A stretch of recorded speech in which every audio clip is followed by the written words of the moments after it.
What's up, everybody? It's Mr. Talkbox. Check it out. You need to like and subscribe. Come on and catch a motherfucker. Boy, DOA playlist. Let's keep it funky. YouTube family, YouTube world, I am back. I hope everyone is well and blessed. Listen, I say it all the time. Let's continue to pray for this country. Continue to pray for this nation, your brothers, your sisters, your neighbors, because we know that this is definitely a time where we are in need of prayer. And always remember that God is in control of the situation. All right. Hey, listen, I'm so happy to have. In fact, before I introduce my brother, look, I want y'all to check this clip out. Y'all check this clip out. I was in a bad situation the other day. I called on my friend to help me on my way. I thought he was someone that I could trust, but I must have been asking just a little too much. Before I could even leave my room, I was the talk of the town by the afternoon. Everyone cast in on the glory and added their own a little twist to the story. And by the time I got her back to me, it had grown much bigger than I could say. My lady came knocking at my door. Then she said to me she didn't want me no more. I didn't know what to say or do. Somebody took a lie and made it come true.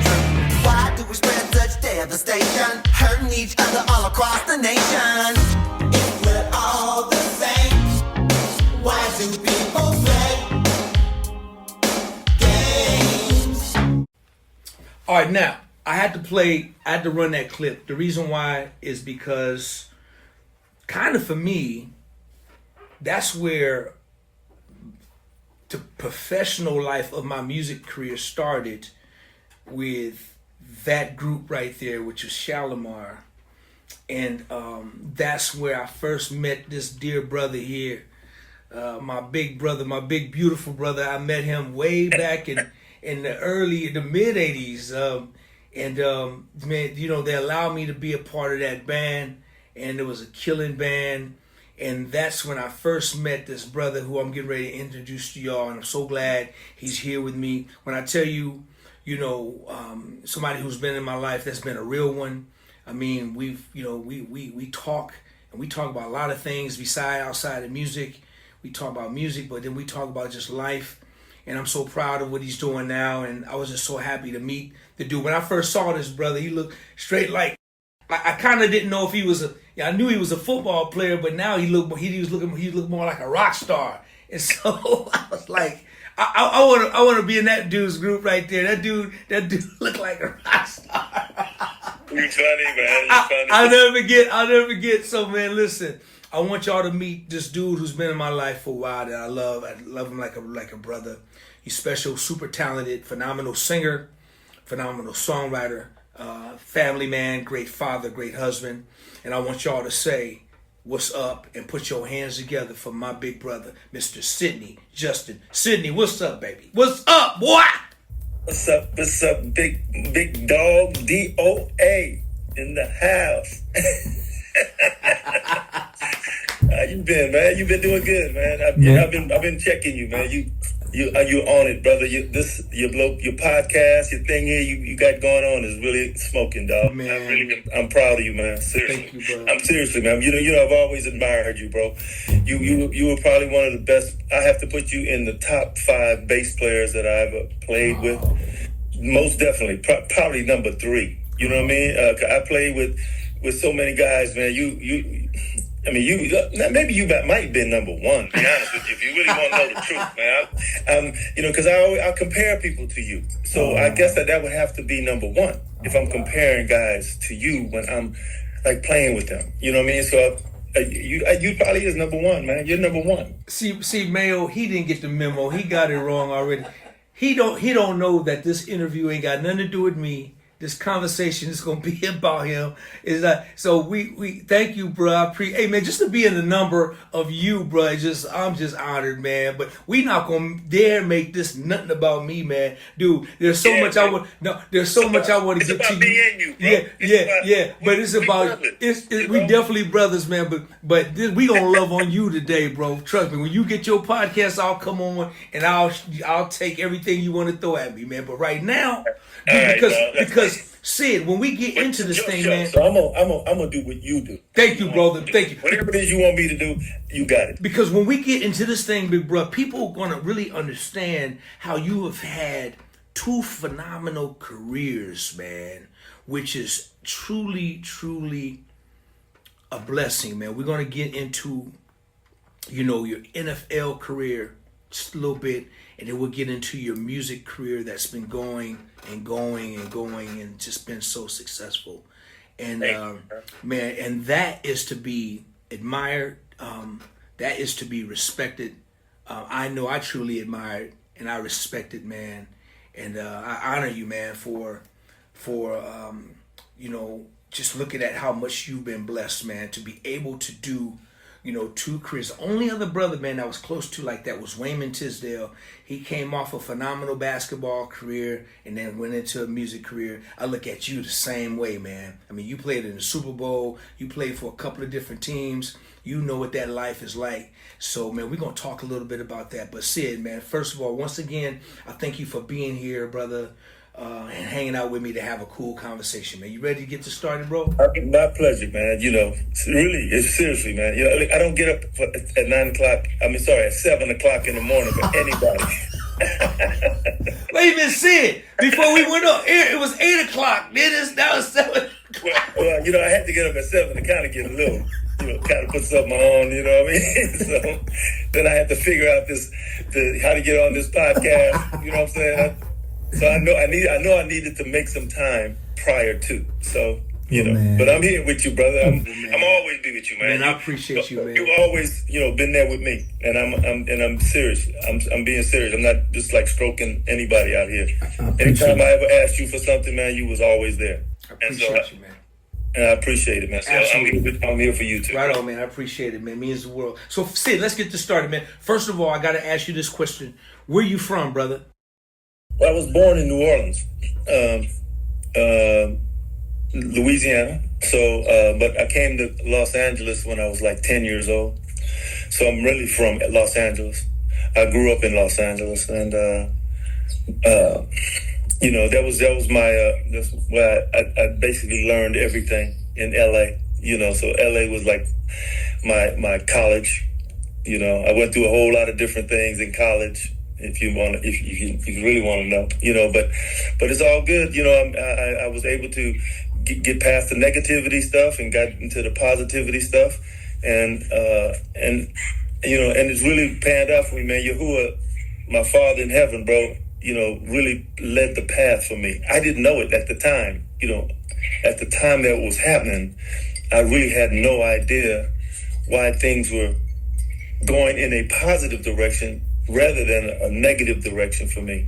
But I know now that it was my Heavenly Father, bro. That's where it come from, Sid, what part of LA were you raised in? South Central. Woo! So yeah, I was in South Central. We had, we were there when, conception of Crips and Bloods and all that stuff came about, and so gang members and everything like that was like in the midst of everything when I was growing up. And, I didn't get affiliated with any of them. But they all knew who I was, and they all knew who my family was, and they knew, people from my block and things like that. So it was, I could tell you a little story, a little quick one. So one time, man, I used to play football and hang out at Van Ness Park. People out there from LA know where that is. But so I used to hang out there. So and this is during high school time. I didn't play high school football at all. I didn't play any high school football. So I was playing in the parks with gangbangers. So we were banging in the park for real, like that kind of stuff. But it was so one day I went to the Forum to go watch a concert. A few years later, this was after all of the stuff that went down in Van Ness Park and stuff. But I go to this concert at the Forum, and it was packed, man. It was packed. We had to park way off the grid, and so we were walking back towards the Forum, and then out of the blue, we turned the corner, and there was I'm talking a slew, about at least 200 Crips walking towards us, bro. And it was like, it was crazy as heck because, you know, I mean, you know, at the time, man, it was just crazy going back and forth. And so they saw us and they started, you know, it was, I'm talking really, it had to be at least 200 or 300 people, you know, blue khaki and khakis, blue plaid, you know, just walking through the street, and the whole street was packed full through. We get to them, and then we were talking. Me and I was a couple of friends of mine. We're talking like, man, we got to take off this jewelry and all this kind of stuff. We finally get to them, bro. Let me tell you, they stopped us. They opened up like a little circle around us, and then they started confronting us. And out of the blue, somebody yelled. This is how I know the Almighty is real. Somebody just yelled, man, those Van Ness Park niggas, man. Let them cats go. There's those little athletes at Van Ness Park. And I was like, I didn't know who it was. I didn't even see him. I just heard it. And as soon as he said that, they opened up like the Red Sea, bro. And it just, and it was three of us. We walked through. They didn't do nothing. They said nothing. It was just the craziest experience I ever had like that.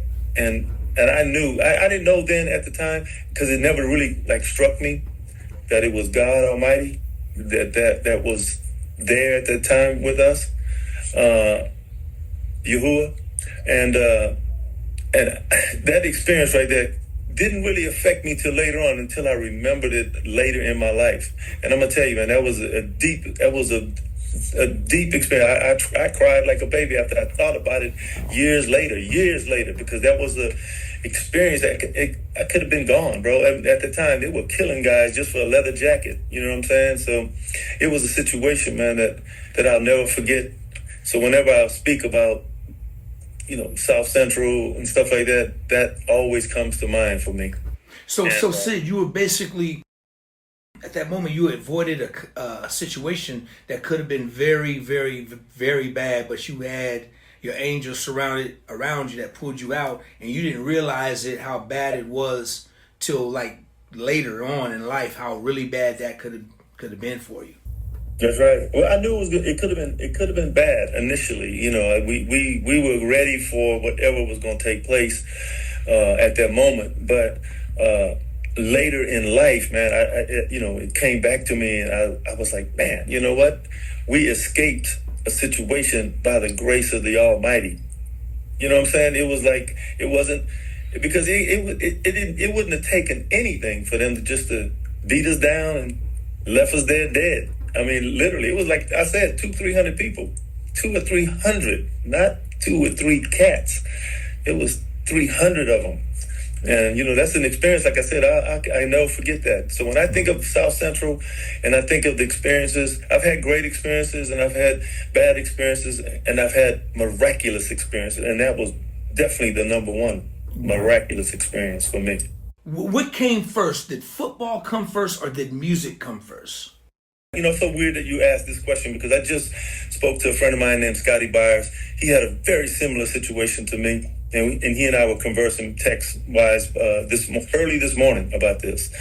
And so basically, you know, I tried out for the football team because I didn't play Pop Warner or nothing like that. I tried out for the football team. That was my main goal, was to play football in high school and possibly go on to play in college and so forth and so on. And that was a real serious goal of mine, because I was pretty good in the playground. So in the playground, I was king. You know what I mean? Like, I was a quarterback. I was a leader. I had all the leader attributes. At that time, a lot of guys that I played with were older. They were all like almost grown men. And I was like, me and a couple other guys were just high school kids. And but we were good. We were really good. We played against other playgrounds. I mean, that was our thing. We'd go to different parks from in the city, and we play against other guys that put together a little team in the city. And so we did really well at it. It was fun. And really had expectations of doing that in school, but it never really panned out. You know, I tried out for the team, for the high school team, my freshman, sophomore, junior, senior year, all 3. Got cut all 3 years. And one reason I think I got cut was because I was a gymnast. I was a pretty good gymnast. As a freshman, I got to school and I did gymnastics first, and I did really well my first season of gymnastics, and the coach was a football coach as well. So as a freshman, and so he was like the adversary for me initially.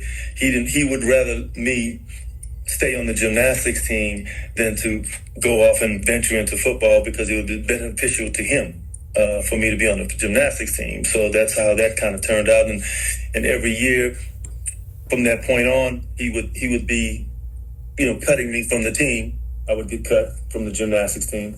I'm sorry, from the football team. But I would do great at the gymnastics program. I was an all-state gymnast, believe it or not. Probably one of the only black guys out at the time was doing that, in high school in Crenshaw. But I was pretty good. I'm not gonna lie. I wasn't bad at it. You know what I mean? I don't think I was good enough to go to Olympics or nothing like that. But I was pretty good as far as a gymnast. And I gotta say this. I missed it at the top of of your intro.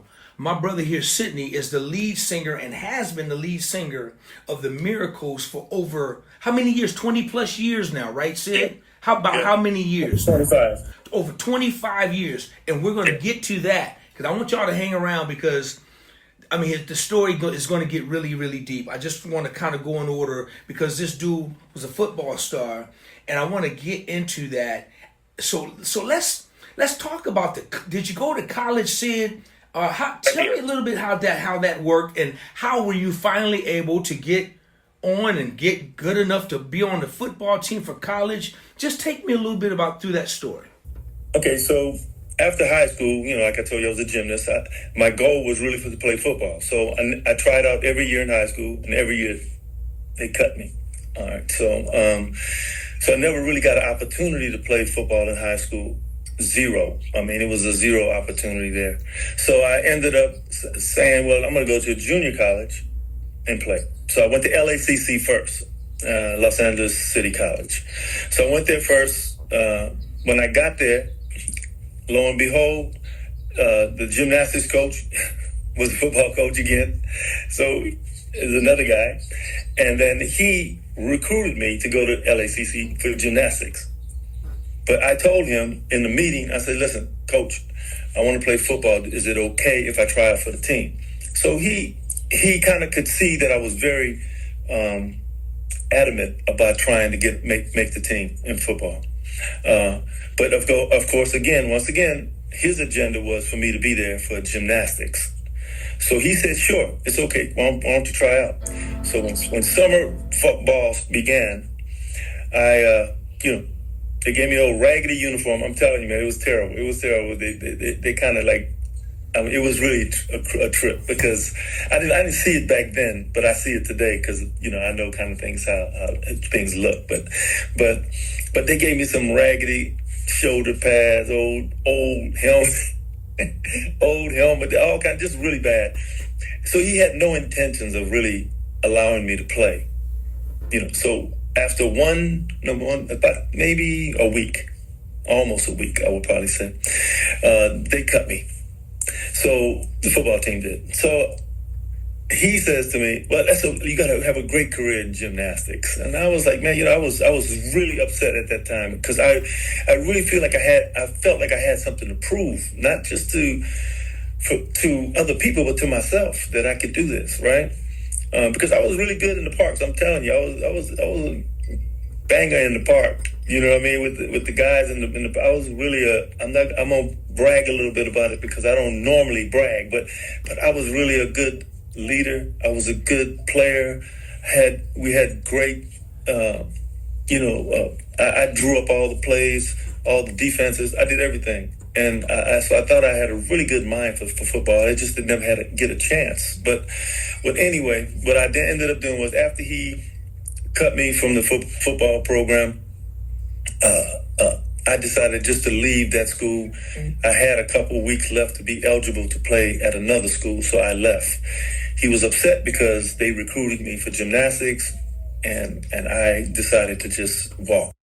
So then anyway, man, so after I left LACC, I decided to go to Southwest College, where it was a newer facility.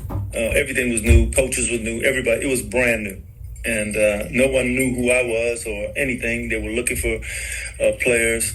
They didn't have any expectations of me because they didn't know me. Nobody knew who I was or anything like that. So there was no history on me or anything. So when I went there, I met a guy by the name of Ray Denham. He was the defensive back coach. And I have to say he was the best defensive back coach I ever had. I'm talking throughout my college career and my professional career. And he was a great man. We're still good friends today. Coach Denham taught me everything to know about how to play defensive back technically. So how to be a technical guy, and I learned a lot from him, and based on his assumption, I was probably one of his best students. So this is what he tells me. So anyway, and he's coached quite a few guys. Nevertheless, I did do well there at Southwest. I did play for 2 years. I decided that I did want to go to college. I wanted to play football in college. I'm thinking about my music career because I don't know if you want me to bounce back and forth. Sure, however it flow, man. It's your flow, bro. However you want to do it. Yeah. So prior to going to college, I was singing. I did sing in high school. So I created a group called the Five Enlightens in high school, and the Five Enlightens was a group that was kind of geared around the Temptations, the Miracles, stuff like that, so it was 5 of us. And I put these guys together to do a talent show is what we did originally. And we didn't know how it was going to turn out. It ended up turning out phenomenal. It was everything I wanted out of high school, which was women. My goal was to get the ladies, right? So football, they were getting the ladies. Gymnastics, 0. So music was the way to go.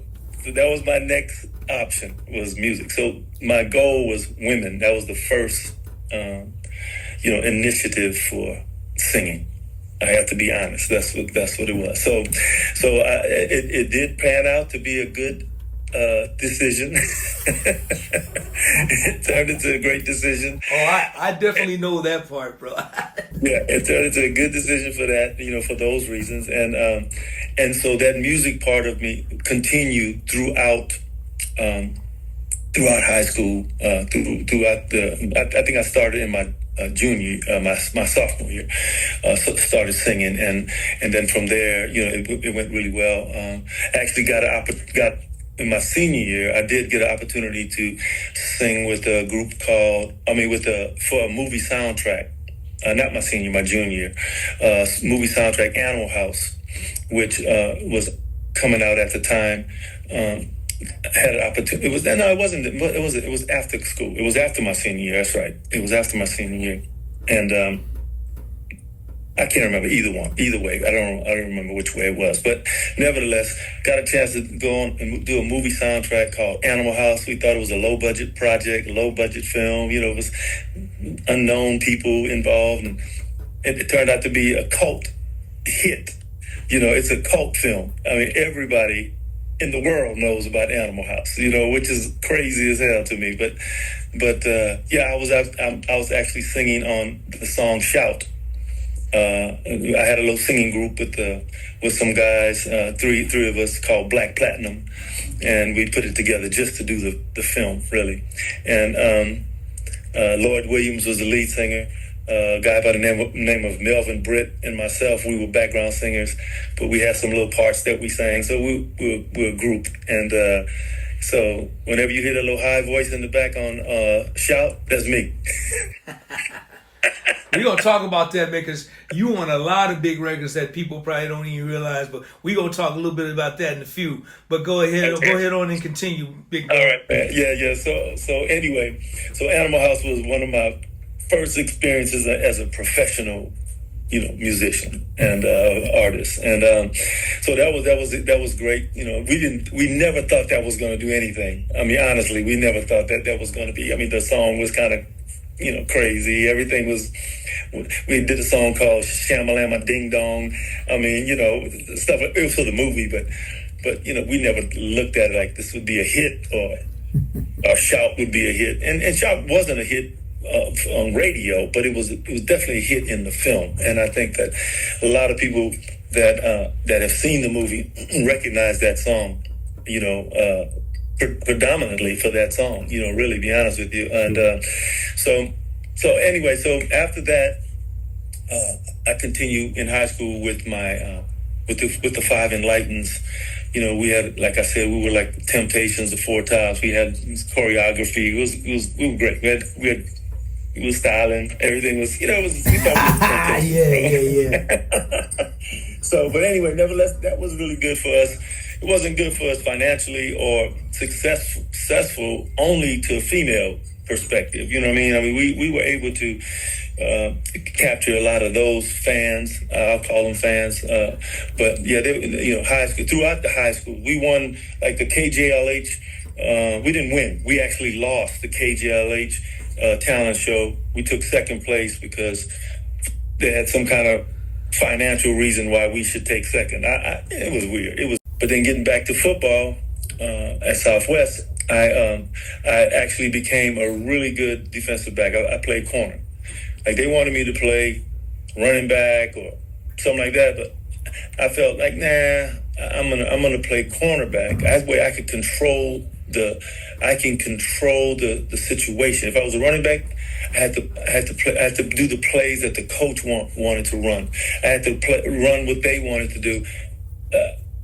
I would have been out of control. I would have zero control. I would put it like that.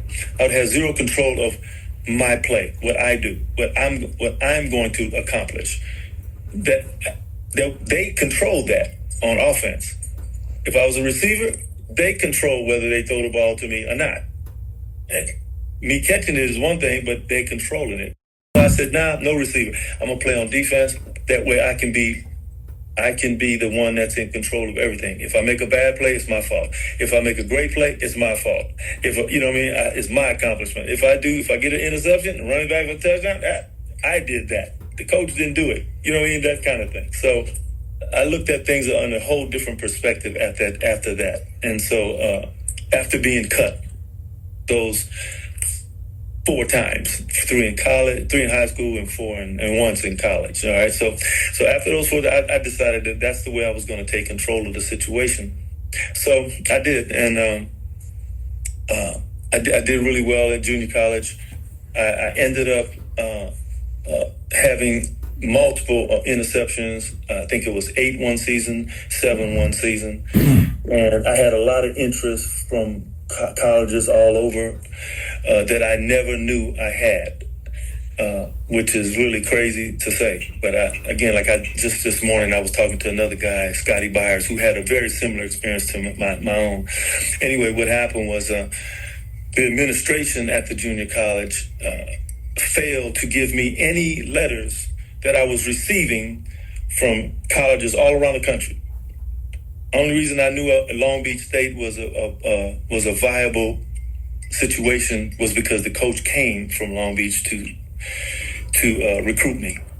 But I had letters from every major college in the country was after me, and I never saw the letters. I never got them. How I found out was years later, after I played in the NFL and everything. I met a young guy, Mexican guy. He told me he was a janitor at the time at Southwest, and he asked me. He had heard somebody say my name, and he said, "Did you go to Southwest?" And I was like, "Yeah." And he said, "Yeah, I was a janitor then, and you had so many football scholarships, letters. What school did you ended up going to? And I said, well, I went to Cal State Long Beach. And I said, what do you mean I had letters? And he said, yeah, they were all in the administrator's office, like a stack this big. He's like, man, you had the more letters than any of the other guys. And I was always curious of where you went to school, because I never saw you in school, any college football program. Games. He said, I never saw you in any of those games. He said, so I always wondered what school you went to, and if you continued on or not. And so I told him, yeah. And he says, yeah, man. He said, that's amazing that you didn't get the letters, because you had a ton. And he said, like, it was like he went through the letters. He said, I saw almost every school in the country. Wow. And I never got those letters. Wow. So that was something that happened that was like, I would say it could have been a devastating situation for me, because if Long Beach had never came to me and recruited me, I would have never even went to school, because I didn't know I had any offers at all. So you went to Long Beach for 2 years? I went to Long Beach for 2 years. After 2 years at Southwest, I went to Long Beach for 2 years. I went in as a sophomore. I'm sorry, as a junior, and I became the starter that year. And I played 2 years. I started both years. I ended up having, I think 11 interceptions. I think it was 11 interceptions in my senior year, and which is, not something. It's not small. I mean, that's a huge number, really. Absolutely. Yeah. But I didn't get drafted either. So that was a strange situation. That's going to be my next question. Let's talk about that. So, how did you transition to the NFL? The following year, I started working out with NFL players, which I was already doing. I was already working out with a lot of NFL players, like Isaac Curtis. He was a receiver for the Bengals. Harold Jackson. He was a Rams receiver. Guys like that. I was already working out with them while I was in college. They would come up to the college, and I would work out with them and cover them, and that's how I got really good. I got really good by covering the best guys. You know what I mean? So that was my goal, was to play against the best people so that I can get better. That was my goal. I didn't want to play against somebody who couldn't really play, and So what I ended up doing was, which is really a crazy story. I'm telling you I'm trying to get everything into you on this, so that you can kind of get a view of how I got to the NFL and everything. Absolutely. So basically what I did was, after because we were in LA, I was in Long Beach. So the Rams had a facility in Long Beach. It was called Blair Field. That's where they would have their off-season workouts. So I knew that it was there. So what I decided to do was, I'd already been working out with Harold, and I already played. I worked out with Isaac and a couple of other NFL receivers and stuff like that. So what I decided to do was, I was going to sneak in to the facility and pretend like I was a player, because it was off-season players that lived in the area that worked out in that off-season camp area, Blair Field. So all the people that from the NFL that were in the off season, that lived in Los Angeles or whatever, they worked out on that field. So I knew that was the situation, and I knew that they wouldn't know any difference who I was if I was able to at least sneak in, get in there. So I didn't know if you needed ID and all that kind of stuff. I didn't really care at the time. My goal was just to get in. I don't care if I had to go under the fence to get in. I was going to do that to get seen. But I didn't have to go under the fence, fortunately. What I ended up doing was I got my shoes and stuff like that. And it was just, it was off-season workout, so no equipment, no gear, nothing like that. So as long as I had my shoes, I had everything I needed. So I just pretended like I belonged there. I just walked in the room, walked through the gate, said, "Hey, what's up?" to the guy. The guy said, "Hey, what's up?" And I just kept walking, and he never said nothing. So I was able to get in there, So I get in there my first day. I'm nervous as hell. Shaking, like, oh God, here I am. I'm finally with all these NFL dudes and the cats I've seen on TV, these are guys from all around the league, not just from the Rams. So I get in line. I warm up first, and then I get in line. And when my turn came up, I was, like I said, I was real nervous, man. I was nervous, brother. I was scared because I was scared if I just make one mistake, they were gonna figure out he's not no NFL guy. You know what I mean? So I was real nervous. I get up there, and the first route, it was one-on-ones, so it wasn't a game or nothing like that. It was just receiver versus DB, all right, and quarterback. And so I get up there, my first play. The guy ran a slant, and he caught it. He caught the ball. I was there, but he caught it. And I was like, okay, I can't let him catch no more balls. I can't let him catch no more balls. Especially, I cannot do it, especially because I snuck in there. I'm thinking all these things. I could have went to jail and all kind of stuff, right? Trespassing, right? So the next play, I was in line. There was a bunch of guys in line, probably like about 7, 8 guys, DBs that were in line, and there was probably like about 8 or 9, 10 receivers or so up running routes, and a couple quarterbacks. So my next turn came up. I intercepted the ball. I intercepted a curl. So everybody's like, right on, everybody, yeah, right on. And so now I forgot that now that's going to cause attention, kind of. You know what I'm saying? So I just said, forget it. I'm just going to not worry about it. I'm just going to play. So the next play, I got another interception.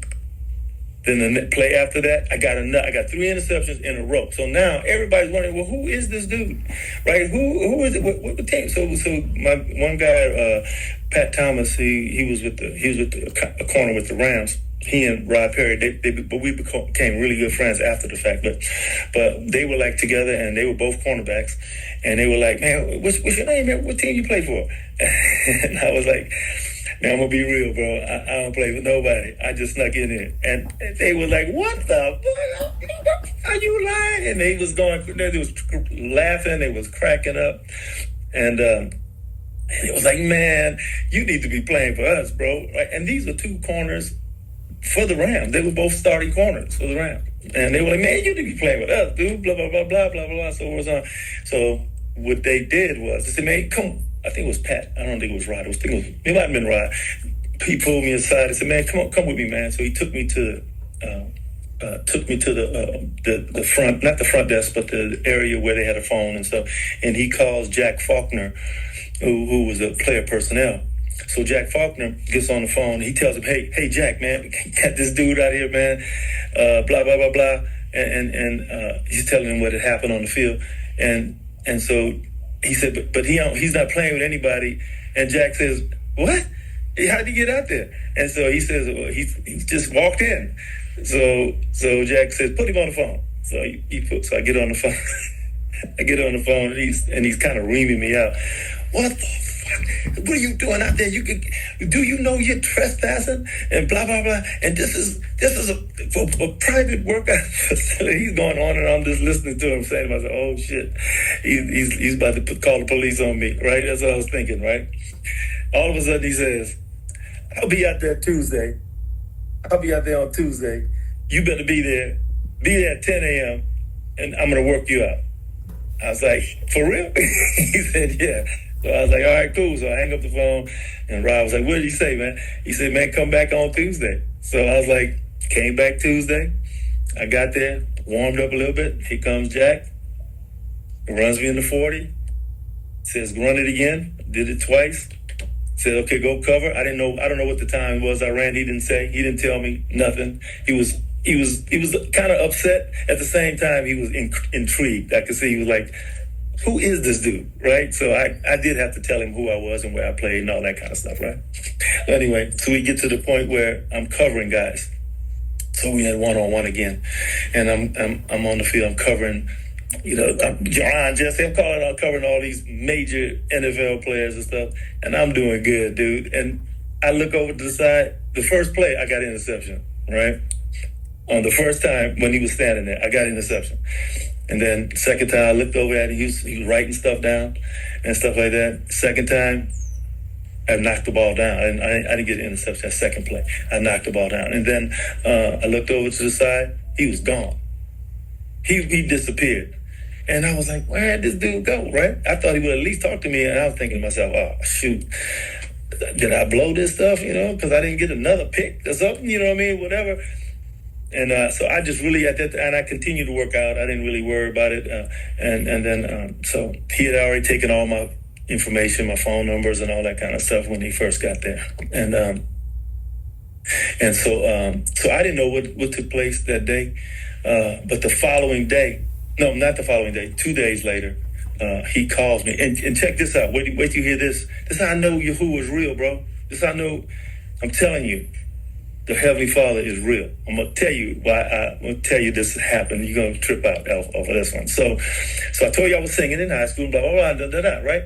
So one day when I did it, and I'm going to jump back and forth because it all kind of correlates together, all right? Absolutely. So what happened was, so one day we had a talent show at Crenshaw, and I sang "Ooh Baby Baby," right? And I sang "Swept for You."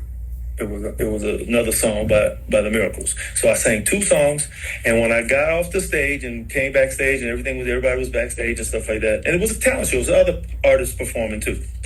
All of a sudden, who comes backstage was Ray Charles. Ray Charles comes backstage and wanted to talk to me, not the group or nothing. He just wanted to talk to me, and he lived. Ray Charles lives in the neighborhood, and everybody knew he lived in Baldwin Hills, right? So he came. He wanted to speak with me.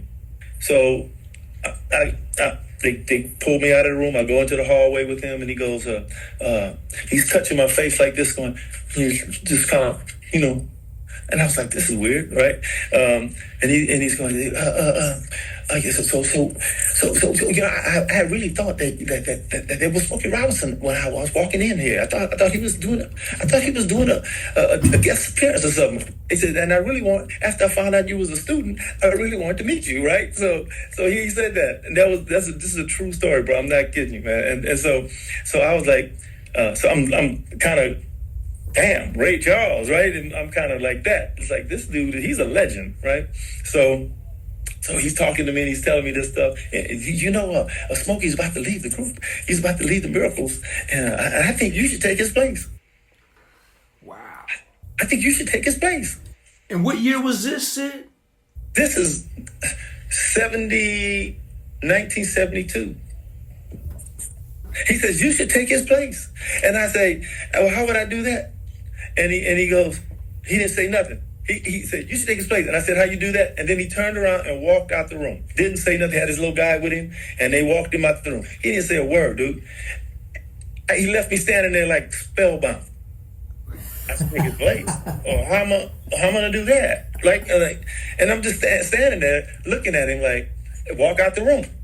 I was like, well, damn, what kind of introduction meeting was this? You come and tell me some stuff like, I didn't know Smokey was leaving. Nobody knew Smokey was leaving the Miracles at the time. I was like, then why would you tell me something like that, then not tell me how to do it? That's how I felt. You know what I mean? I felt like that. Nevertheless, that took place. That was like a premonition. That was like something from the Heavenly Father, bro, because years later, obviously, look at me today, right? Okay, so getting back, so let's get back to the football thing, and then I can reintegrate everything, okay? So I needed to tell that story because it really brought something, to the interaction, to the mix between football and music. Absolutely, bro. So get back to the football. I was going at the Rams camp, right? And I almost went to jail, that part. Yeah, you were at where my man left the field. Right. Okay, there you go. He left the field, yeah. Mm-hmm. So there you go. So during that same period, that's actually the same week, I get a call from a guy who says, the Miracles is looking for a lead singer. This is 4 years later now, right? This is after high school, 4 years, my senior year of high school. 4 years later, some guy says, the Miracles is looking for a lead singer. Okay, so I go, because after Smokey left, they got the guy by the name Billy Griffin. And Billy Griffin took his place after that, right? And Billy's involved in this story too. Billy's very involved in the story as well. Like I'm telling you, that's how I know Yahuwah is real. That's a real entity that we deal with, the Heavenly Father, right? So anyway, I'm trying to think where I left off at. So they needed a singer. The Miracles needed a singer. Yeah. So this is the same time that the NFL, that the Rams, I went and did that little workout. Same week, the same exact week. Okay. I had an interview at Motown Records on Sunset. Same exact week. I went to the interview, talked to them, sang a song. It was just the attorney and a producer. I don't know who else was the people that were there, but it wasn't anybody particular. It was Pete. Pete Moore was there. Pete was there. He was one of the Miracles. And so anyway, they heard me sing. I sang "Ooh Baby Baby" again. That's the go-to song, right? So I sang "Ooh Baby Baby."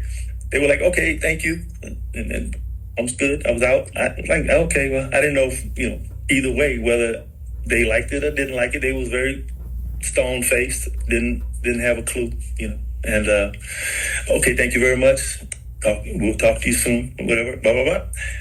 That same week, now I go to the camp. I did that thing with Jack Faulkner, and then the Miracles needed the audition come up. The Ray Charles thing was years later now. Don't forget, that was years later. So the Ray Charles thing was years later, and then this thing here, the Miracles need a lead singer. So I don't know who told me. I can't remember who told me about it. So I went to the audition, did the blah blah blah, I did all that. All of a sudden, the Rams called me back. Jack Faulkner. Okay, we want to sign you. I said, what? He said, yeah. We talked about it. We want to sign you. I was like, oh my God. Okay, I was trying to be cool with it, right? Okay, sir. I was really excited, right? But I was trying to hold back, trying not to really pretend like it wasn't a big deal, right? So I was like, all right, okay, well, cool. That sounds good. Have your attorney or your agent give us a call. Blah blah blah. Who's your agent? Doc Daniels. Okay, Doc Daniels was my agent. He wasn't my agent. I just knew he was an agent. He wasn't I had no agent. I had nobody. I just knew he was an agent, a guy that I knew he lived in the hood and he did have some players and stuff like that, right? So I said, Doc Daniels was my agent because that's the only one I knew of. I had no idea about anything else. So obviously I called Doc Daniels afterwards and told him to call the Rams office and they wanted to sign him. So we talked for a little while and then he did call and blah, blah, blah. But anyway, nevertheless, that same, I'm talking a couple days later, the Miracles called and said, we want you to join the Miracles as a lead singer. I was like, what? And they said, yeah, we want you to be the lead singer. We love what you did. We thought it was great.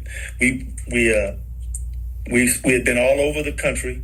We auditioned hundreds of guys, and we want you to do it. I said, well, are you serious? I said, well, I just got an offer to play football with the Rams. And they said, what? They said, well, you're gonna have to decline that offer and move to Detroit. We'll buy you a car. We'll get you a place to stay. Da da da da da blah blah blah blah blah blah blah blah. And I was like, "Are you serious?" I was like tripping because now I have the Rams and the Miracles all in the same week that this was happening, the same exact week. Okay. So I had a dilemma on my hand. I really had a dilemma. I didn't know what to do. I didn't know who I didn't know who to talk to. I didn't have any idea on what to do at that point. Wow. So what I just did, I just prayed, and what I came up with was music is a longevity thing. Football is an instantaneous thing. You can be great today and hurt tomorrow. I was like, so I'm going to take football first, and hope that I can get an opportunity. Probably not with the Miracles. Probably wouldn't be with the Miracles. Is what I thought. Probably wouldn't be with the Miracles. but I'm going to wait to do music later in my life versus football today.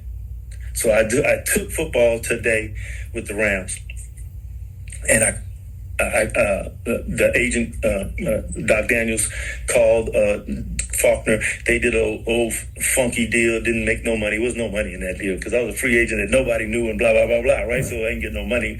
I got a little $5,000 bonus, signing bonus. That was it, and that was all. And that's all he gave me. And I had a little small contract. It wasn't hardly no money in it, but. That wasn't my goal, was to make money in football. Really, it wasn't about making money. My goal was to see if I could do it, one, and to at least experience playing professional football. Even if I only played one season, that would have been fine with me. That's how I felt, right? So I got the opportunity to get involved. I got on the team. I passed on the miracle stuff. Told him, nah, I'm not going to do it. I changed my mind. Won't do it. And I go to the Rams. I make the team. I become the starting nickel back. So anytime Pat or Rod got hurt, I was playing, which was a lot because I played a lot in that season, right? The 79 season I played in, right? And we went to the Super Bowl. And the reason we went to the Super Bowl because we beat the 49ers. The reason why we went to beat the 49ers is because I picked up a blocked field goal kick and ran 80 yards for a touchdown. And that put us in the playoffs for the Super Bowl. And then we get to the Super Bowl. We lose to the Steelers, but we go to the Super Bowl. But nevertheless, I got hurt. Isaac ran a slant, and I wanted to boom. I just wanted to rock his world, right?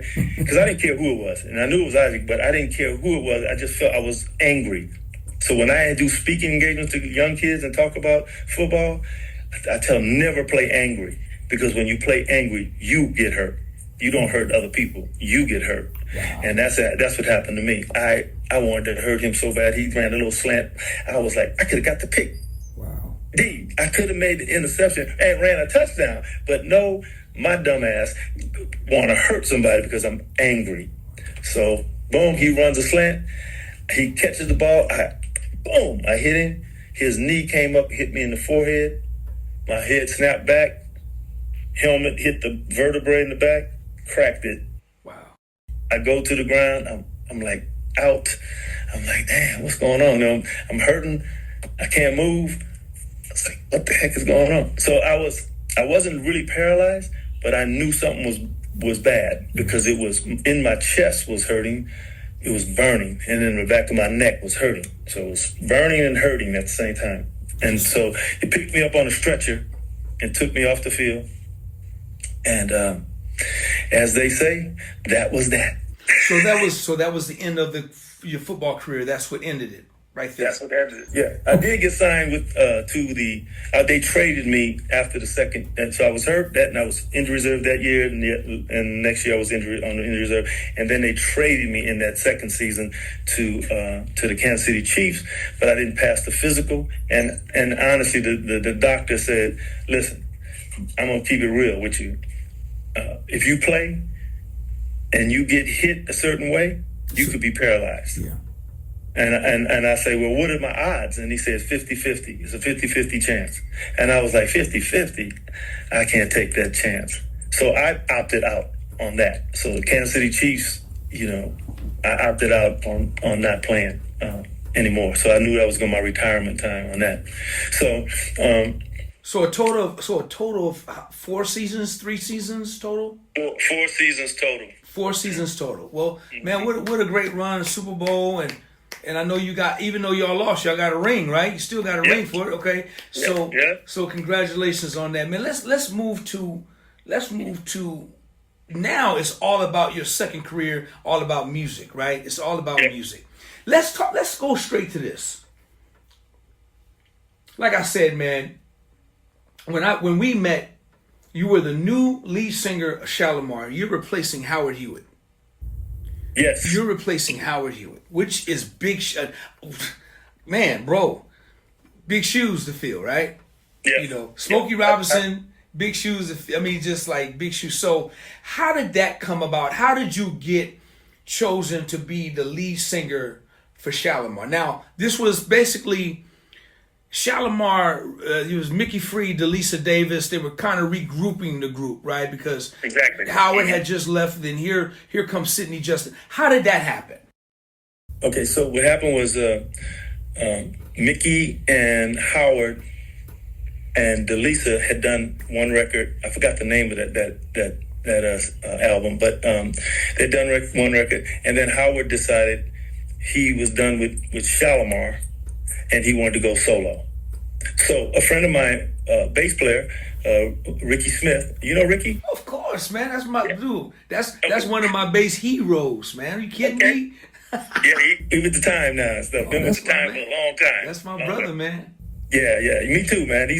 Freeze is my brother too, brother. And you know, we all brothers, man. Yeah, you know, we have a connection like no other. All of us, you know, we have this connection that is unexplainable. I think, you know, and but yeah. So Freeze is the one who turned me on because he and I were writing songs together after my football career and stuff. I started writing songs, and with him, he was the first person I started writing songs with. So. Him and Kevin Spencer and a bunch of guys like that, they were all, you know, had a little team. They would write songs, and Leon Silvers was in the mix somewhere in between and stuff like that. And then they ended up getting a group called Dynasty together, and they put that together. But that was a couple years later. So at the time, all these guys were writing songs for Shalimar and the Whispers and all these different acts. Kevin, Ricky. What's the other dude name? I can't remember. Nevertheless, it doesn't matter. So Ricky calls me and says, "Hey man, I think you ought to audition for Shalimar. Howard's going to lead the group, and he's going solo." And I was like, I don't know about Shalimar. I was thinking like, you know, disco, and at the time, you know, disco was fading out to a degree. You know what I'm saying? It was kind of fading. And I was thinking to myself, maybe not, shouldn't do it. It wasn't that exciting to me to do that. I wasn't really a Shalimar fan or anything like that at all. Anyway, even though Howard was a good singer, I felt, you know, I thought he was a really good singer. And Jeffrey and Jody were great. They were great artists, you know, to me, you know what I mean? And Howard was a good singer. He was a great singer to me. I mean, I thought he was great, especially, you know, with the songs that they were doing, you know what I mean, the type of songs and stuff like that. So I did feel that it could have been a good opportunity, but I wasn't really feeling it was kind of going out of style. I thought the music, that music was going out of style, so I was kind of, you know. So what happened was it was Mickey, Free, and Delisa Davis and Howard. Okay, so that former Shalimar of Jody and them had already passed for a few years. Right. And then Mickey and them, they did an album with Howard, and it was semi-successful, you know. So it wasn't big. It didn't hit real big, but it's semi-successful. And so Howard decided he wanted to leave. So Ricky says to me, "Man, why don't you go? You could take Howard's place easy, man." He's like, "Just go and get the audition. I'll set it up." And he did. He set up the audition with Dick Griffey.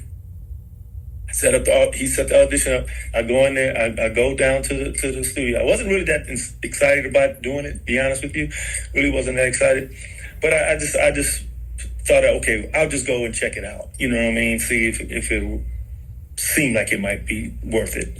So I went and it was right out of my football career and all that stuff. You know, probably like I don't know.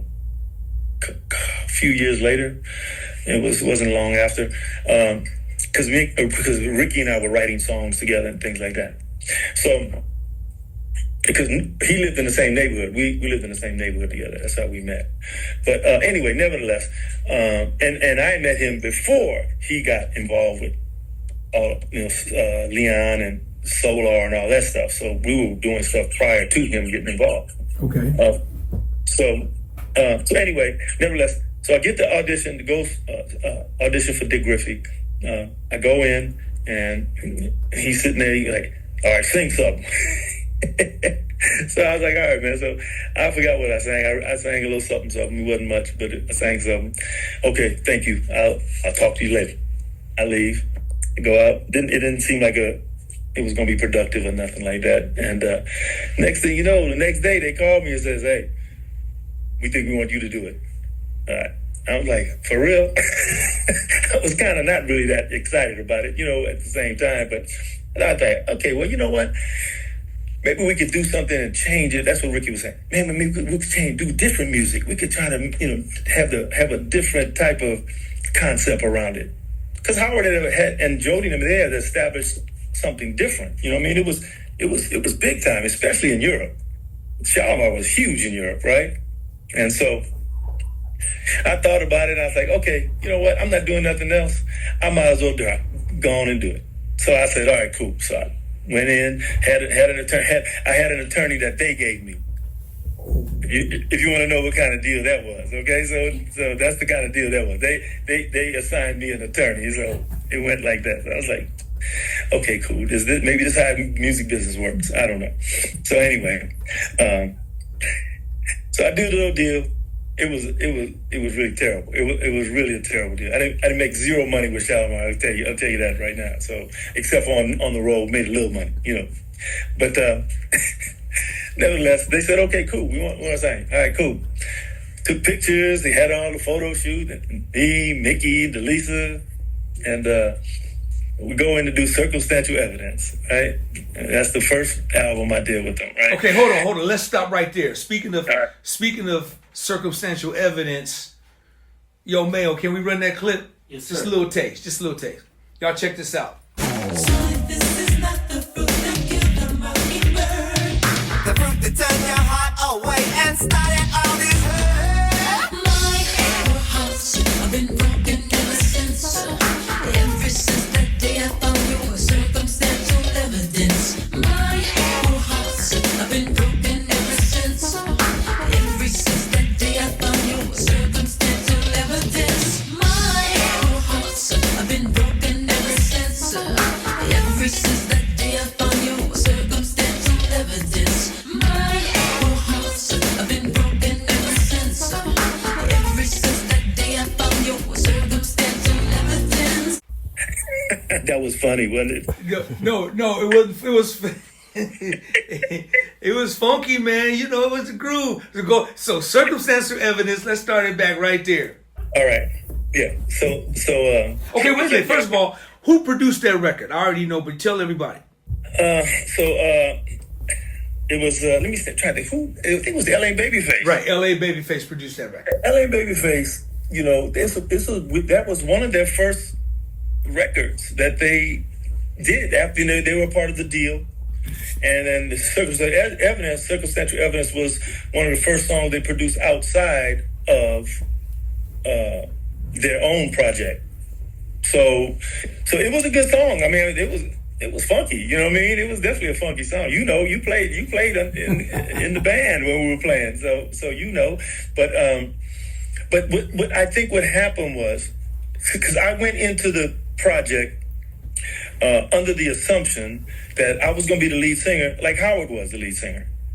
That was my assumption, that I would be the lead singer, and but it would be a totally different vibe, which they were trying to incorporate, like the time, that kind of vibe, that they were really trying to incorporate another kind of thing to kind of get out of the Howard Hewitt thing, the disco era type of sound or whatever they had. They wanted to do something different. So I didn't know that at first before I signed that they were going to do it like that. I thought it was just going to be just regular Leon Silvers, all those type songs and stuff like that. That's what I actually thought.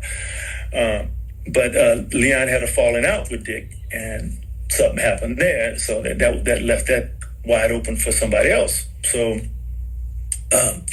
when they decided to go a different route, like the Prince kind of vibe, because everybody was doing that, Ready for the World, Prince, Time. I mean, it was like a whole bunch of artists that had that same kind of vibe, right? So I was like, okay, that'll be cool. I could probably work with that. Did you guys work with Freeze on the album? Because, man, that's crazy. Freeze is my brother, man. This is my first time hearing that you guys were connected like that. I get it now. Did you guys work with like Ricky and who else did you guys work with on that project? Nobody from the Silver Spoon production. Wow. Okay. Yeah, Leon and Dick had a falling out. Dick Griffey, they had a falling out of some kind, and Leon refused to do anything. I don't know why. I don't have a clue. Leon and I, we still good friends. I love that brother. He was talking about a genius, bro. Talking about a real genius. Leon Silvers. Absolutely. Real genius. Absolutely. Okay. Let's get into this miracle thing, man, because it's crazy how everything came full circle, Sid. Isn't that crazy, man? It's absolutely crazy how it came full circle. Now, you have to talk a little bit about how that happened and how it came back full circle and how many original people were still in the band when you came back. And was it the same management? How did that whole thing happen? Why did they come back to Sidney Justin for the miracle job? How did that happen, bro? Okay, so like I said, man, Yahuwah, brother, the Almighty. I'm telling you right now. So I'll tell you how it started. So after my career football was done, and I met a guy by the name of Billy Griffin, who actually did take Smokey's place with the Miracles. He performed with them for 6 years, did Love Machine and Do It Baby and songs like that were big hit records. And then he decided to go on a solo venture, which he did. And then they had nothing for 15 years. They did nothing for 15 years. So from that point on, when they'd asked me and all this stuff, 15 years later, I meet Billy Griffin. I hadn't known him before, but I met Billy Griffin. And we became friends. He lived right around the corner from me. We became good friends. And so Billy's a great guy, man. He says to me one day, I talked to Bobby Rogers, who was one of the original members. He said, I talked to Bobby, and they want to put the Miracles back together. This is 15 years later. And he says, but I don't want to sing any of Smokey Robinson songs. I just want to sing the songs I did when I recorded in the group. I think he did two records. He said, I just want to do the songs I did. And I was like, and he says, so you would have to sing all the Smokey songs. And I was like, that's fine with me because I could do that. I've done that in high school. I'm fine with it. So he says, all right, well, cool. Let's get together with Bobby. I'll call Bobby. He calls Bobby. Bobby says, I remember that guy. I remember him way back when he was in high school. So then, so they all decided we were going to fly to Detroit because I was in LA and Billy was in LA, and Billy and I would fly to Detroit. That's where Bobby and them were. We'd fly to Detroit, get a meeting, set up, try to figure out how we're going to organize this project, putting the Miracles back together. After all these years, because they didn't do anything. They hardly did anything in that time frame. In fact, they didn't do anything. They had no lead singer. They did nothing. So Billy and I booked my ticket. Billy booked his ticket. We were going to fly at the same time. I get to the airport. I fly. I'm gone. I left. He didn't show up. So I'm on the plane, so I couldn't call him. So as soon as I got landed, I called him on the phone. Man, what's happening? Where are you, dude? You didn't catch the flight. You missed the flight. He's like, man, you know what? I changed my mind. I don't want to do it. I said, dude, I'm sitting here in Detroit. The only reason I'm doing this is because you asked me to do it. And he says, well, I changed my mind, man. I'm sorry. I apologize. I don't think it'll work out. I was like, what the hell? So Bobby and them picked me up from the airport. I was kind of really disappointed because I was looking forward to working with Billy. But we got together. We had a little meeting. Bobby says, hey, we got a TV show in 1 week. I can't even remember exactly which one it was because we did several. But he said, we have a TV show in 1 week. I think it was like Good Morning America, something like that. And he says, you don't have to worry about choreography and stuff like that. He says, because you're going to be singing lead, and we already have our stuff together. So it was him and the guy by the name of Dave Dyer. Not Dave Dyer, Dave Finley. And then there was another guy by the name of T. Turner. So it's Bobby, Dave, and T. He said, we have a TV show. Now, I just got there. And he said, in 2 weeks, we're going to be on TV. So I was like, are you serious? So 2 weeks later, we do the TV show. It goes over great. Great reviews. Everybody was like, tripping, raving. Wow, great new lead singer. Wow, blah blah blah blah. And it was a really good reviews and stuff like that. The critics and everything. It turned out really really good. So I called Billy. Before that, I called Billy. I was so upset with him. I was like, man, look, I don't really want to do this by myself. Man, you need to come and join us because I don't really want to do this alone. And I was like, and he was like, man, I'm sorry. I thought about it. I said, I mean, he had a really bad experience dealing with Smokey, I think it was, and things like that. So he had some not a good relationship with top tier people. So even though he went off and did his own project, they kind of he told me they blackballed him and things like that. So it just really was a bad taste for him. But I really wanted him to be involved in the whole thing, but it didn't happen. He refused to do it. So I felt like, I'm already here. I'm in Detroit. I've already done this thing. I did the show. I'd love to do something on my own, but I'm already in this. I'm going to give it 100%. And the rest is history, brother. I've been doing it for 25 years. 100%, though. I still give 100%. I got to tell you that. I don't slack off of it. We did a couple albums. We did CDs. We did like a greatest hit CD, and we did a Christmas CD. Things like that. We didn't do anything like new. But well, you know what, Sid?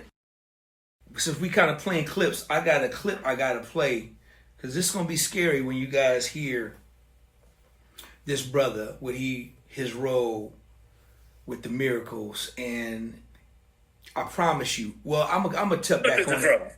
What song? I'm gonna tap back on it. I'm gonna tap back on it when we come back. Let's do a little bit of Ooh Baby Baby. Let's play. Let me play this clip right here. Y'all check this out. I did you wrong. My heart went out to play, but in the game I lost you. What a price to pay. I'm crying.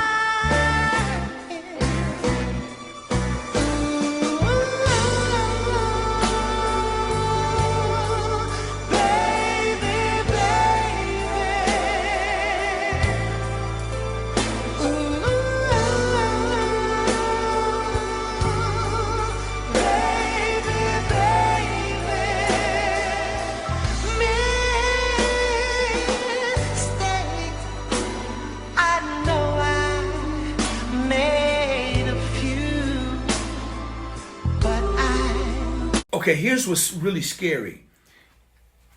Sid is definitely not trying to sound like Smokey Robinson, and I put that on my everything I love. This is who this brother has been all of his life. This is why when Ray Charles heard him 15 years before, Big Bruh, 16 years before, why Ray Charles said, you need to do that gig. You are the man for that gig. You got to do this gig. This dude is, his tenor is just undeniable. It's just undeniable. His falsetto is undeniable. He just has a really sweet. His voice is so finesse. It's naturally like that. It's just a natural voice that this God has given him. So please don't think if the words that come out like, well, he's trying to sound like Smokey. Now I'm gonna tell you now, you got that wrong. This brother's been singing like this from day one. His just voice has always been like that. Sid, let me ask you something. First of all, what has been the response, since we're kind of talking about Smokey Robinson, and what has been the response from Smokey and him welcoming you in for over 25 years as the new voice, or as not the new voice, the voice? Because you were in the group longer than Smokey was. So you are the voice now of the Miracle for over 20 plus 25 years. How have that been received by Smokey Robinson himself? You know, there's a photo on you can find on the internet of Smokey when I first joined the group, of me, Smokey Robinson, Bobby, Pete, and Barry Gordy. I'll send that to you too. Please do. And you know, it was great, man. I mean, I think he has no issues. I really don't. I think I hope that he's happy that I'm doing the legacy of his life. Really, it's his career. His music is his life. You know what I mean? Music is our lives. You know what I'm saying? And so you know, and when like people they ask me what, like that same question, what's it like or whatever, and I just say, you know what, my hope is that he's happy that I'm doing a decent job at, you know, his legacy, basically.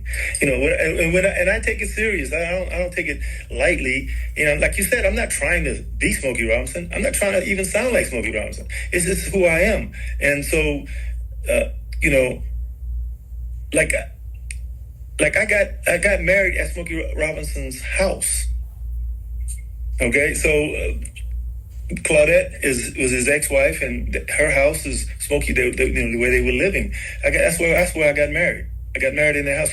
So Smokey overall, you know, I don't have a really like a relationship with him, but I know that he has to know that what I'm doing is to honor his benefit. I mean, to honor his legacy. You know what I'm saying? Is basically, you know, how I feel about the whole situation. Is like, I feel like, you know, that's why I do it 100%. Because it's not about me. It's about the legacy. It's 100% of what he created. You know what I'm saying? I mean, we don't do any songs I wrote. You know, maybe we should do a few, stuff like that, but we do, you know, when we perform, you know, it's honoring Smokey, man. I mean, it's honoring the miracles. It's honoring the legacy of the people that came before us.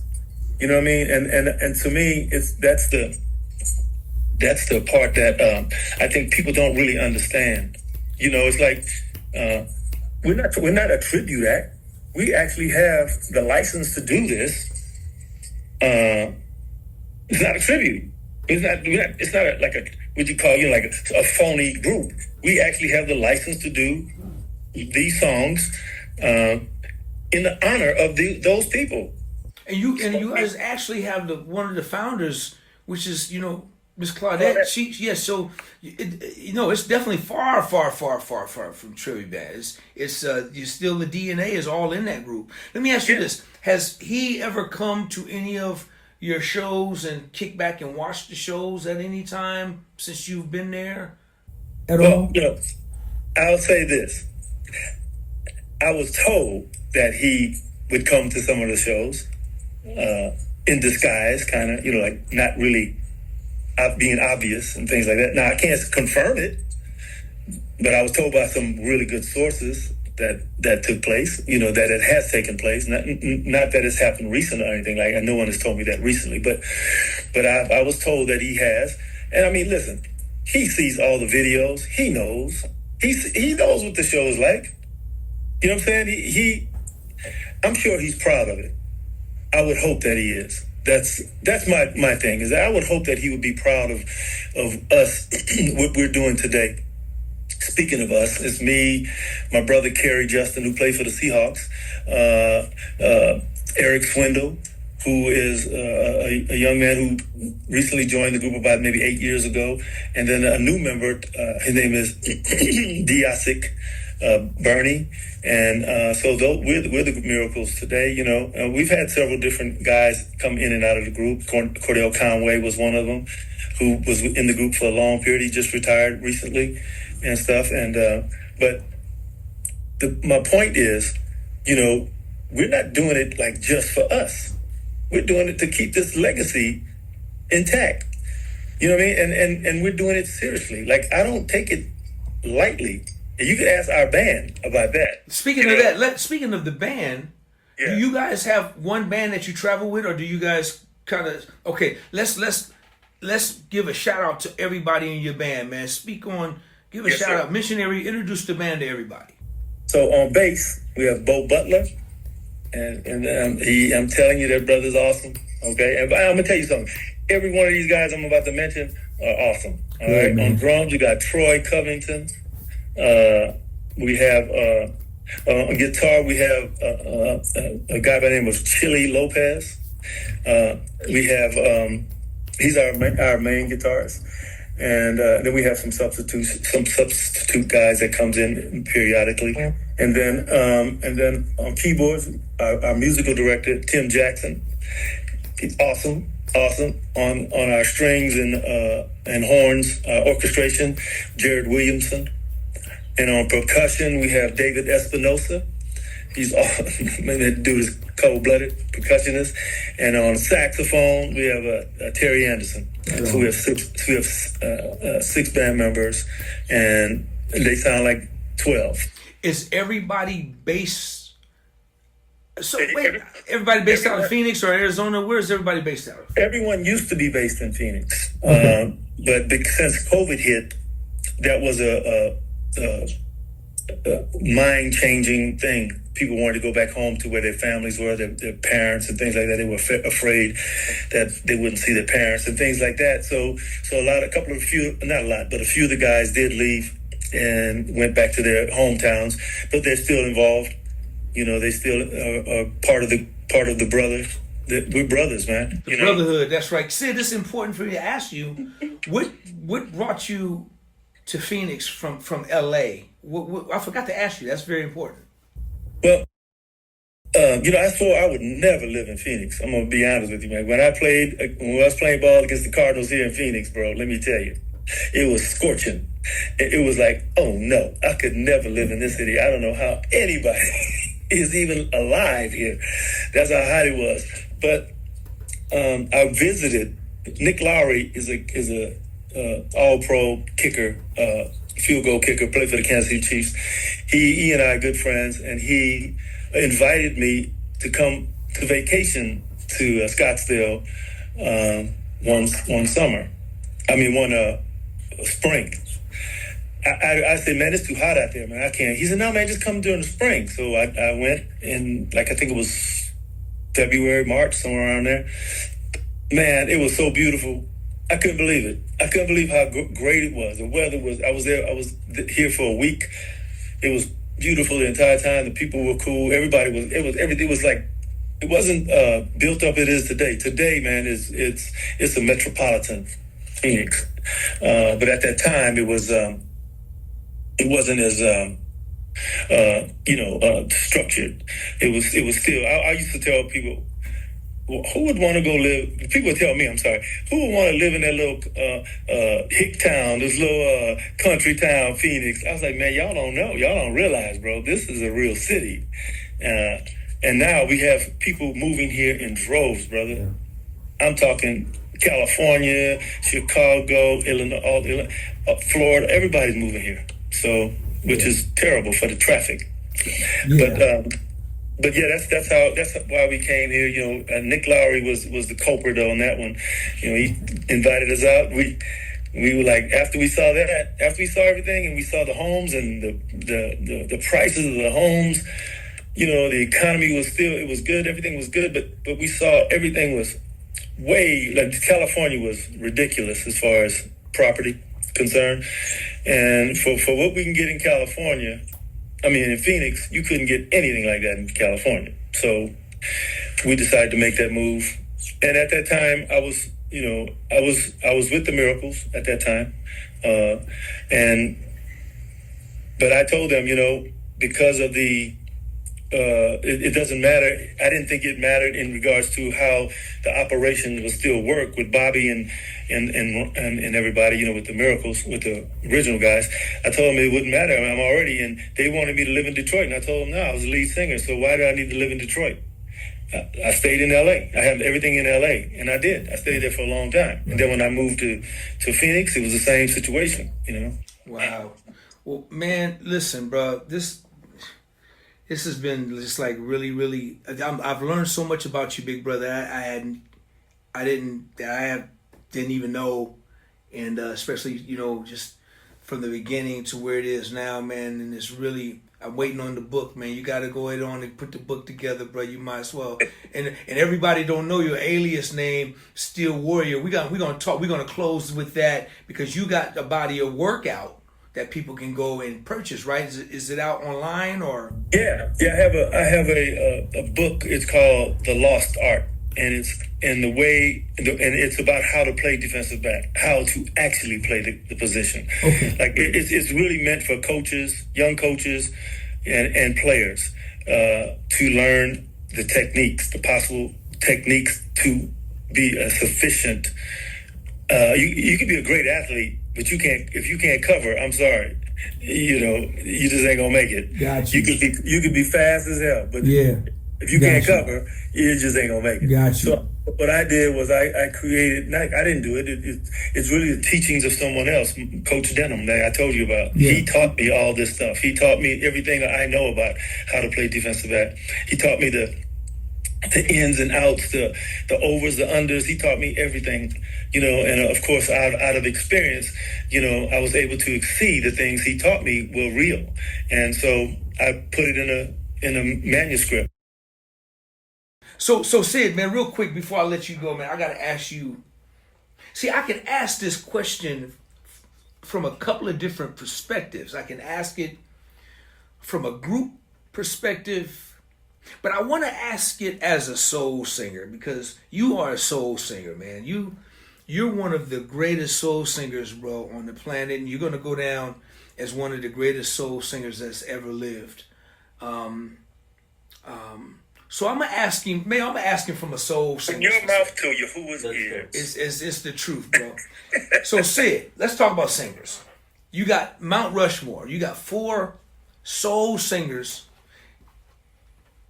that you're gonna put on your Mount Rushmore. Okay? Mm-hmm. Tell me what 4 singers that's gonna go on your Mount Rushmore. Okay. Marvin Gaye, Stevie Wonder. Let me think of who number 3 would be.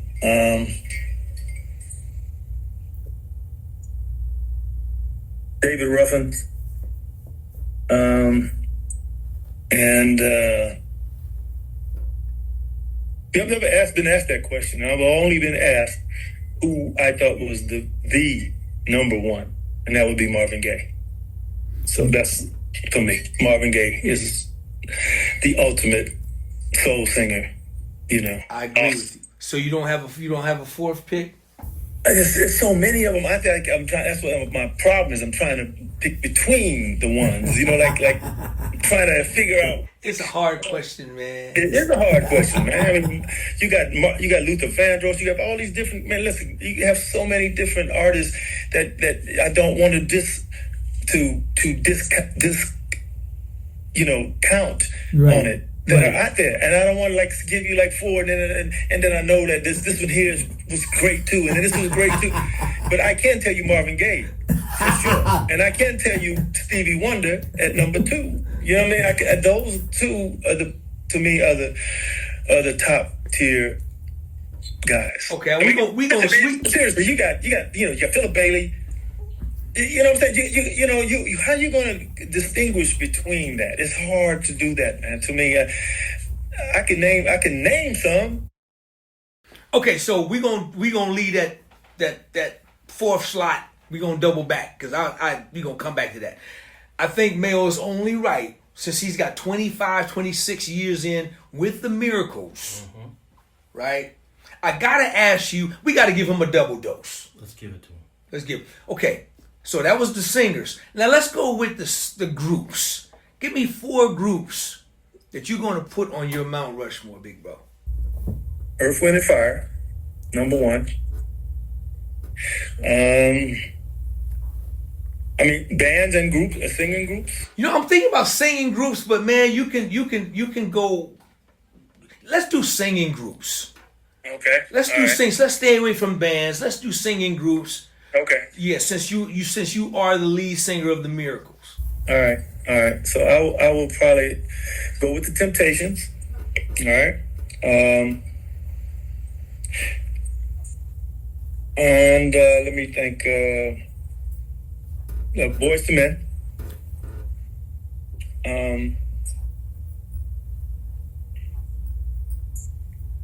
This is a hard question, man. There's so many groups out there, so many, artists that are so like phenomenal. You know what I mean? It's so many that is very difficult to pick, and like to try to keep in it. I could pick one. You know what I mean? It's like that. I could pick one. I could say, Temptations or whatever. You know what I mean? I could say that, but beyond that, there's a whole ton others that are just phenomenal. I mean, I'm gonna tell you something. I've heard people on YouTube, not YouTube, TikTok sound phenomenal. I've heard artists on some like new artists that nobody's ever heard that are just awesome. You know what I mean? So the talent out there in the world, man, is just beyond belief to me. So I don't want to discount people like that are out there, man. I mean, there's so many people out there that are really, really phenomenal and great. But as far as the groups that I would consider,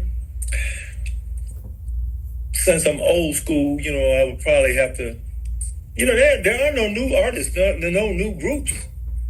If you think about it, there are no new singing groups today. At all, really. But I would have to stick with the Motown team. Like the Four Tops. The original Four Tops. What I'm talking about with my man. He was awesome, bro. He had the voice of one of the most original sounding voices, ever. And man, you got me stumped right now. I just can't. That's when it's good. That's when it's good, man. We got him, right? We got him. You got me, man. Because I just can't. I can't come up with, like, when you say top X, it's like there's a whole bunch of groups. No, you know what, man? You know what? Let me help you finish. Let's finish out the group since we there. So you got the Temptations, you got Boys and Men, and you said, did you say Four Tops? Who'd you say? Four Tops. Yeah. Okay, so what we're gonna do is we're gonna put the Miracles on there with Smokey. We're gonna put the Miracles. But then I always get a pick, bro. I always get a pick. All right. Okay. So we got those 4 groups. We also gonna put in the Miracles with my brother Sidney Judd. We're gonna put a pinky right there. You just a little pinky coming up. You know what I'm saying? You just a little A. You just coming out there. I'm happy to be in. Yeah, right. We gonna put the Miracles right there, man, with my brother Sidney, man, because you deserve that. And let's go back, because you still got an empty slot for your number 4. I'm gonna put in number 4 for me. I'm gonna put my brother Sidney Justin right in there, man, because, bruh, I honestly know and feel that you're one of the greatest singers of this generation, man. And this is why I want to share you with people on my platform so they can know how I feel about you. And they're going to go and Google you. They're going to go follow you. They're going to go check you out. And they're going to understand why I say that. And I'm not saying, and I understand the whole Shalimar thing, man. I get it. And, and we talked about it. We would talk about it. And it was a vibe. It was a thing that worked. It was good while it lasted. but then then you end up with this legendary super group that you've been pretty much the leader of, and just still continue the blessings, man, and still doing your thing, bro. And man, I'm just so just happy just being able to watch you do it over these years, man. I'm just really, really thankful, man, that you're in my life, man. Before I let you go, tell people how they can follow you, how they can go get your music, what's your social media platforms, all of that stuff, man. Okay, well, I really don't have a whole lot of media exposure, really, but I do have some YouTube videos that are out there under The Miracles or under Steele, Steele. I have I did a video. It's called "Can You Ever," and it's kind of a story about my wife's experience going through breast cancer, and it's called "Can You Ever," and it's on YouTube. I don't know if you've seen it, D. It's a very beautiful record, man. I've actually seen it multiple times, man, and I want to give your wife, Maria, a shout out, man, and just hopefully she's doing well. And, she's doing great, man. Yeah, man, absolutely.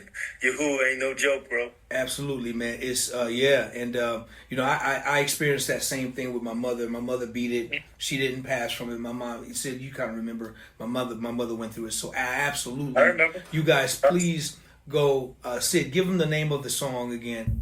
It's called "Can You Ever" by Steele. Listen, you guys go listen to the song and send it to somebody who needs to hear it.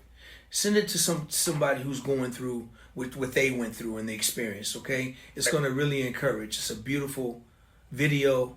It's a beautiful body of work. And it's just a drop in the bucket of how great this brother is as a songwriter and as an artist. And I'm not just on the kneecaps with my dude. I mean every word of it. I appreciate you, bro. Yeah, absolutely, man. Dude, it's been such an honor to have you hang out, man. Hang out with me, man, and we talk up some old and to really hear and to hear the story like in detail, Sid. I never knew the story like in all the details, man, and the steps, man. It's crazy, man. It is crazy, isn't it? Bro, your angels has been surrounded around you, bro, all your life, man. You're exactly right. From the whole time, the episode when you was a kid walking through, coming up on 200 Crips or however many it was, man, your angels just been surrounded from day one, bro. So your story is incredible. I'm glad you sharing it with me, man, on my platform. It means a lot, man. And I do want to say, like with that experience with the Crips and Bloods and all that whole vibe, man, listen, if I could say anything to those brothers, man, is that you guys need to unite and come together. I'm talking all gangs. We're not the enemy to one another. You know what I'm saying? Yes. That's what I just really needed to say that. For some reason, I needed to say that. There's somebody out there that's involved or have people that are involved, family members and stuff, man. Please try to unite because we are not the enemy to one another. That is something that is, I of course I understood that from a young age because that's why I never really joined a gang. You know what I'm saying? I knew that it was a way, at least a way to be able to communicate, to be able to work together. I've always been that way. And I think if people could just relay this out there to people and not like I don't know how to explain it, man, but we need to love each other, man. We do, especially our people. We need to love. We're the chosen people, man. Right. Okay? We are the chosen of this land, of this world. And we need to come together. If we come together, there's nothing that can stop us, man. I'm telling you, there's nothing that can stop us. They've already stopped all of our history. They've tried. It's coming back out. They've tried to do a lot of things, man, to destroy us, and not yet. Come on, that ain't happening, brother. So I just think that overall, man, people overall, not just black people, but people overall need to just come together, man. It's about love. It's not about hatred and all the things that are being proclaimed out in the world today. Yeah. It's not about hate, man. It's about love. You know what I mean? So that's what I really am thankful that you allowed me to say that, because it is something that I feel very strongly about. Before we go, I gotta say this again. Oh, I forgot, Mel. I forgot to do the thing. It's all good. Cover up. I gotta do this, Sid. You gotta. I was supposed to do it at the beginning, but charge it to my head, not my heart, like they say in church. Y'all, please go and like and subscribe to the page. So, Sid, get ready, man, because I'm gonna call you to hit it one time for me. Okay, we gonna do this. I do it with everybody. We don't need no rehearsal, bruh. Watch how tight me and my brother is. We gonna go back to 86, 87 on y'all. Watch this. Please go like and subscribe to the page. Comment. Please go and like and subscribe to the page. Make a comment.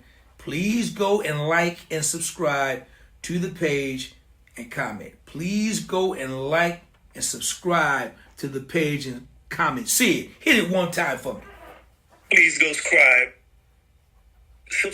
to the page and like and comment. Yeah. Brother. You see that, bro? I'm still here. Hey, listen here, man. That's what you call improv 101, baby boy. You don't know nothing about that there. You funny, bro. That's why I love you, brother. I tell you, man. I love your spirit, man. For real. My dude, your spirit has always been up. Oh, seriously, man. I don't think I've ever seen you down, bro. Oh, man. Serious business, on the real. Like every time I've ever have encounters with you or talk with you, it's always on the upbeat, man. Serious business. Same with you, bro. Same with you, man. Yeah. For real, man. Y'all continue to pray for this country. Yes. Pray for your neighbor. Pray for this nation. People are hurting right now. There's these wars that's going on, and just always remember one thing: that God is in control. He is the big boss. He is the big president. There's no one higher. He's the author and ruler of all things. Okay, so And there's only one of him. There's only one. There you go. It's only one. Y'all, please show your love for my dear, beautiful brother right here who's still doing it at a high level with the miracles. Y'all show your love for my brother right here. None other than the one and the only, Mr. Sidney Justin. Thank you, bro. I appreciate you, man. Man, appreciate Love you, bro. Love you too, bro. DOA, let's get the